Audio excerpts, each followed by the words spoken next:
Media वालों को जाओ, ये इतने मीडिया वाले लग रहे हैं।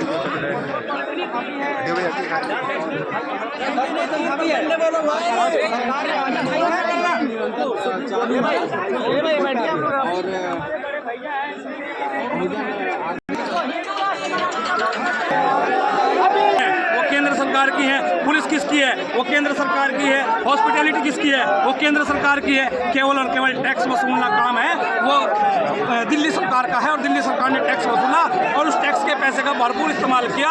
पंजाब में जाकर के टारगेट किया झाड़ू निशान लेकर के, क्योंकि 37% लोग SC कैटेगरी के पंजाब में रहते हैं। उनको झाड़ू दिखाया कि हमारा भाई है, हम लोग सफाई कर्मी हैं, हम लोग साफ सफाई करने वाले लोग हैं, मेला ढोने वाले लोग हैं, ये विश्वास करके। अच्छा ये बताइए, जो ओरिजिनल झाड़ू है बांस का, वो हमारे घरों में रहता है, वाल्मीकि भाइयों के हाथ में रहता है, और उसका एक फोटो उतार के केजरीवाल 2 राज्यों में सरकार बना जाता है। क्या साथियों के लिए एक संदेश नहीं है? ये सोचने की वजह नहीं है। ये संदेश ऐसा है, केजरीवाल ने बहुजनों को जगाने का काम किया है। वो कैसे किया है कि यहाँ पर जो उसने झाड़ू का निशान बनाया, उसने बताया कि आप लोग इतनी जनसंख्या में हो, आप इस देश के मालिक हो, अगर आप अंगड़ाई भी लोगे तो दिल्ली की नहीं देश का तख्ता पलट कर सकते हो।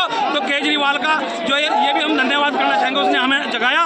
लेकिन जो हमारी वोट यूज करके केजरीवाल जी ने 5 राज्यसभा के सांसद जो है जनरल कैटेगरी से राज्यसभा में भेजने का 10 सांसद है उनके, 10 सांसद, एक भी शेड्यूल्ड कास्ट शेड्यूल्ड ट्राइब किसान नहीं है। वो नहीं होगा, क्योंकि वो लोग केजरीवाल जैसे लोग झाड़ू दिखा करके दलित पिछड़ों का केवल वोट यूज करना जानते हैं, क्योंकि वो भी वहीं से संघ की परिभाषा बोलते हैं और भारतीय जनता पार्टी का एक अंग है। केजरीवाल, राहुल गांधी, नरेंद्र मोदी, मोहन भागवत, ये सब लोग एक ही क्लास के, इनका जो प्रिंसिपल है वो मोहन भागवत जी हैं, और ये एक ही क्लास के स्टूडेंट हैं। तो हमारे लिए काहे काम करेंगे? अंबेडकर की फोटो तो मोहन भागवत जी भी दिखाते हैं। अभी मोहन भागवत जी कह रहे थे कि जाति खत्म कर देनी चाहिए, जाति जो है हमारे लिए गलत है। लेकिन जब जाति खत्म करने की बारी आई, अभी तो एक छोटा सा लड़का, वो कौन है, पापा जी बना घूम रहा है, वो कह रहा था जात पात की करो विदाई और हम सब हिंदू भाई भाई। जो लोग कल तक ये वाला नारा लगा रहे थे कि जात पात की करो विदाई, हम सब हिंदू भाई भाई, केवल एक बिल जो लागू भी नहीं हुआ, एक बिल आने के बाद ही सवर्ण एकता जिंदाबाद के नारे लगने लगे। आप समझिए। सचिन भाई, कहाँ हिंदू राष्ट्र देश को बनाने चले थे, एकदम से हिंदू राष्ट्र का सपना बिखर गया। मैं वही तो कह रहा हूँ, जो लोग कल तक जात पात की करो विदाई का नारा दे रहे थे, वो लोग अचानक सवर्ण एकता जिंदाबाद का नारा देने लगे। तो यही खासियत है बाबा साहब के संविधान की। अगर कोई कहीं परेशानी में है, कोई दिक्कत में है, एक बार पढ़ करके देखे बाबा साहब को, बाबा साहब के संविधान को, उनकी हर समस्या का, हर दिक्कत का हल हो जाएगा। तो साथियों देख सकते हैं बड़ी संख्या में UGC अगर लागू नहीं करी, UGC बिल लागू नहीं हुआ तो फिर क्या करा जाएगा? देखिए, हमने पहले करके दिखाया है। 2 अप्रैल 2018 में बहुजन समाज के लोगों ने पूरा भारत बंद करने का काम किया था। माननीय चंद्रशेखर आज़ाद जी ने आज सरकार को चेतावनी देने के लिए यहाँ जंतर मंतर पर जो है एक आंदोलन बुलाया है। हम लोग इस आंदोलन में शामिल होने के लिए भाई चंद्रशेखर आज़ाद जी को जो है मजबूती प्रदान करने के लिए हम लोग यहाँ पहुँचे हैं। और यदि UGC बिल लागू नहीं किया जाता तो भाई चंद्रशेखर आज़ाद जी यदि आदेश करेंगे तो पूरा भारत बंद करने का कार्य किया जाएगा।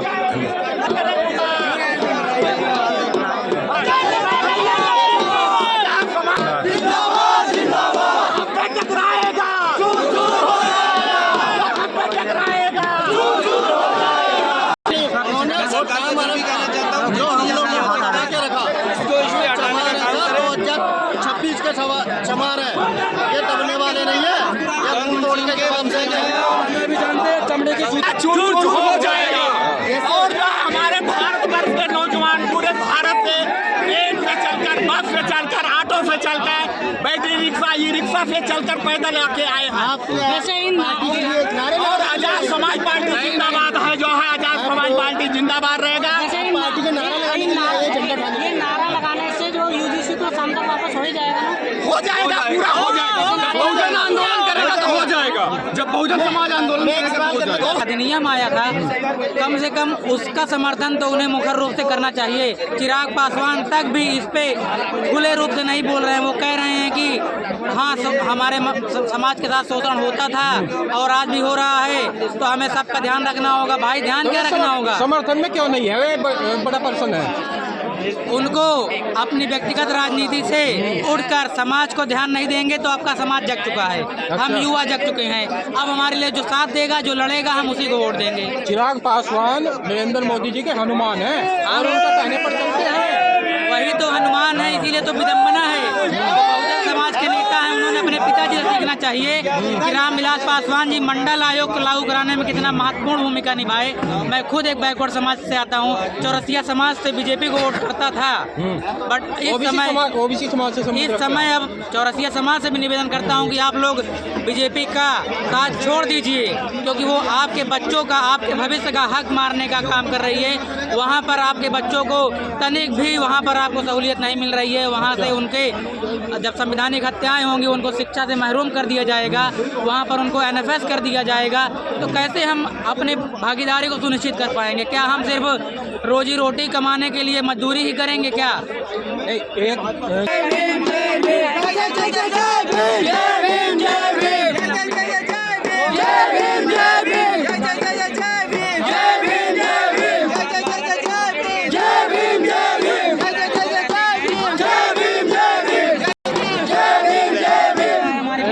सवाल जवाब कुछ हो नहीं रहे, मंडी कमीशन लागू करो, कमीशन लागू करो, यूजीसी लागू करो, चंद्रशेखर आजाद जिंदाबाद, चंद्रशेखर आजाद जिंदाबाद, बाबा साहब, बाबा साहब, बाबा साहब, बाबा श्री काशीराम जी, बाबा श्री काशीराम जी जिंदाबाद। कहाँ से आए आप लोग? बिहार से हमारी मांग है लोकतंत्र पूरी तरह स्थापित होना चाहिए। हर व्यक्ति को अधिकार मिलना चाहिए, हर व्यक्ति को न्याय मिलना चाहिए। अभी लोकतंत्र स्थापित नहीं है। कहाँ है लोकतंत्र? कहाँ है?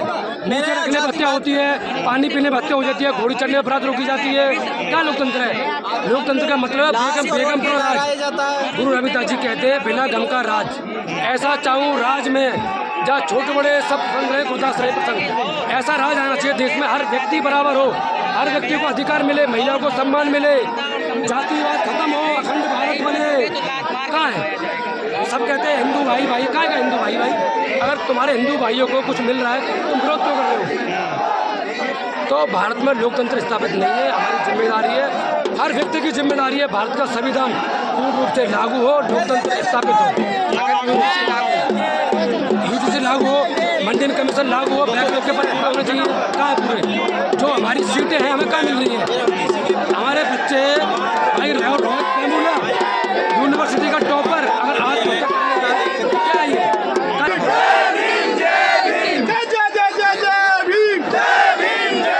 भारतीय संविधान जिंदाबाद, जिंदाबाद, जिंदाबाद, भारतीय संविधान जिंदाबाद, जिंदाबाद, जिंदाबाद, यूजीसी लागू करो, यूजीसी लागू करो, यूजीसी लागू करो, भारतीय संविधान जिंदाबाद, जिंदाबाद, जिंदाबाद, भारतीय संविधान जिंदाबाद, जिंदाबाद, जिंदाबाद।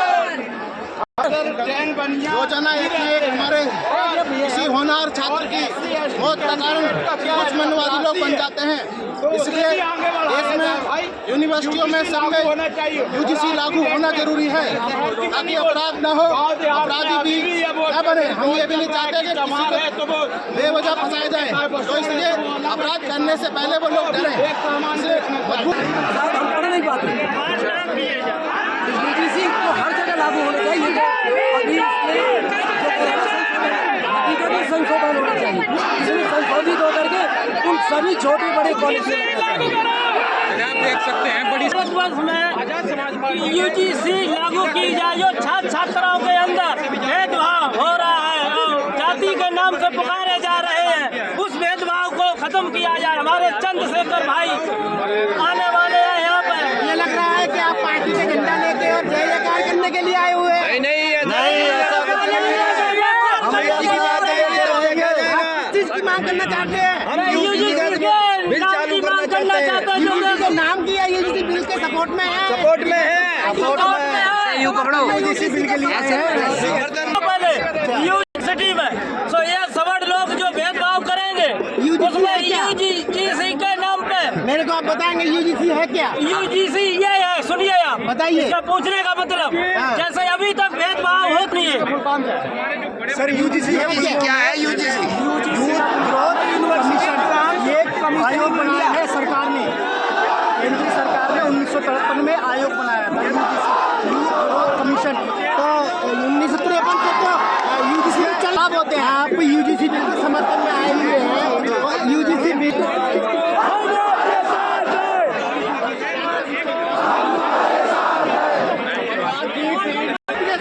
खड़े होते हैं, पूरा नाम हर इसके साथ न्याय नहीं होता।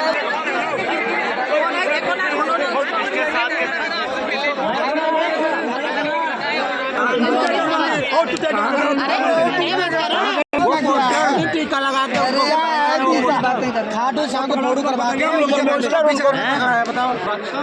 तभी खत्म हो सकता है जब जातीय भेदभाव खत्म हो, समानता और बड़ी खाई जो आज़ादी के बाद से चलती आ रही है। बड़ी खाई एक तरफ लोगों के पास इंडिवर है, पशुआ है, एक तरफ हमारे लोगों के पास चलने के लिए साइकिल नहीं, रहने के लिए कपड़े नहीं, खाने के लिए खाना नहीं, इलाज कराने के लिए अस्पताल नहीं और रहने के लिए घर नहीं। यादव समाज के नेता लोग चुप्पी साधे हुए हैं, जो सांसद है या कोई बड़ी मंत्री है। दूसरे पार्टी के हम लोग प्रवक्ता नहीं है, हम बस इस बात को मानते हैं कि अगर पूरे देश में बहुजनों का अगर प्रखर कोई आवाज़ है, भाई चंद्रशेखर आजाद है, उनके नेतृत्व में देश आगे बढ़ेगा। दलित समाज के लोग कई बार जो पढ़ते लिखते नहीं, मतलब इस तरीके के आरोप लगा देते हैं कि भाई उनकी वजह से जो स्वर्ण समाज के लोग हैं उनकी वजह से आगे नहीं बढ़ पाए। अब कहा जाता है कि स्वर्ण समाज के लोग अगर पढ़ लिख रहे हैं, बड़ी बड़ी यूनिवर्सिटी में एडमिशन ले रहे हैं, वो भी अपनी कहा जाए पूर्ति क्षमता के तौर पे। और मैं ये नहीं कहती कि दलित सब लोग इक्वल है, अभी बात की संविधान के अनुसार सभी लोग एक साथ करते हैं, लेकिन अगर जब नहीं पढ़ रहे वो लोग अगर आगे नहीं बढ़ना चाहते तो उसमें स्वर्ण समाज के ऊपर क्या डाल देना? देखिए बता रहे हैं जब माहौल ही नहीं रहे फिर पढ़ाई लिखाई कहाँ से? रोहित वेमुला वो क्यों मार दिया? अगर रोहित वेमुला की जगह रोहित सिंह रहते हैं, रोहित श्रीवास्तव रहते हैं, रोहित चौबे रहते हैं, तो हमें लगता है कि आजाद समाज पार्टी के जिलाध्यक्ष जिंदाबाद जिंदाबाद जिंदाबाद, भीम आर्मी जिंदाबाद जिंदाबाद जिंदाबाद, भाई चंद्रशेखर आजाद जिंदाबाद जिंदाबाद जिंदाबाद, बाबा साहब अमर रहे, बाबा साहब अमर रहे, अनवर काशीराम साहब अमर रहे, चंद्रशेखर भाई जिंदाबाद जिंदाबाद जिंदाबाद। आजाद समाज पार्टी के जिलाध्यक्ष गाजियाबाद से हैं अशोक सम्राट जी हमारे साथ में हैं, महामंत्री जी हैं। आज जो ये विरोध प्रदर्शन हो रहा है यूजीसी के समर्थन में, अगर ये गवर्नमेंट लागू नहीं करती है तो क्या कहा जाए? देखिए देश जो चल रहा है वो सरकार, बलवादी सरकार इस देश को चला रही है और संविधान से देश भी चल रहा है, वो अपनी मर्जी से देश को चला रहे हैं। अगर संविधान से देश चलता तो इस तरह की बातें नहीं होती, यूजीसी लागू होता। तो इसका जो विरोध है वो जनरल लोग कर रहे हैं, ओबीसी वाले हमारे साथ नहीं आ रहे हैं। हम सब लोग ओबीसी को लेकर चलते हैं गैर में। हम एससी के लिए अगर हम काम करें तो ज़्यादा हमारे लिए बेनिफिट होगा। ओबीसी साथ में क्या बात कर रहे हैं? है जी, ओबीसी पूरा साथ। आप कहाँ से हैं? मैं इलाहाबाद से आया हूँ, हृदय लाल मौर्य नाम है मेरा, ओबीसी समाज से हूँ मैं। अच्छा। और ओबीसी में पटेल समाज, मौर्य समाज, निषाद समाज जो कि पूर्वांचल में अच्छी संख्या में है, पूरे यूपी में है। और जो भी हिंदी भाषी क्षेत्र हैं, आप देखेंगे चंद्रशेखर भाई की पकड़ सिर्फ यूपी में नहीं, राजस्थान में पूरी पकड़ है, मध्य प्रदेश में है, उत्तर प्रदेश, बिहार, पंजाब, हरियाणा तक पकड़ है। और अगर ये आप कह रहे हैं, आप उनके जाके टॉप लीडर्स देखिए, सेकंड लाइन लीडर्स सब ओबीसी समाज के हैं। और ओबीसी समाज इस समय बहुत तेजी से आजाद समाज पार्टी की तरफ मोल्ड कर रहा है। आप भी जानते हैं चंद सालों की पार्टी, एक सांसद की पार्टी और 1 लाख की भीड़ इकट्ठा कर रही है। और जिनके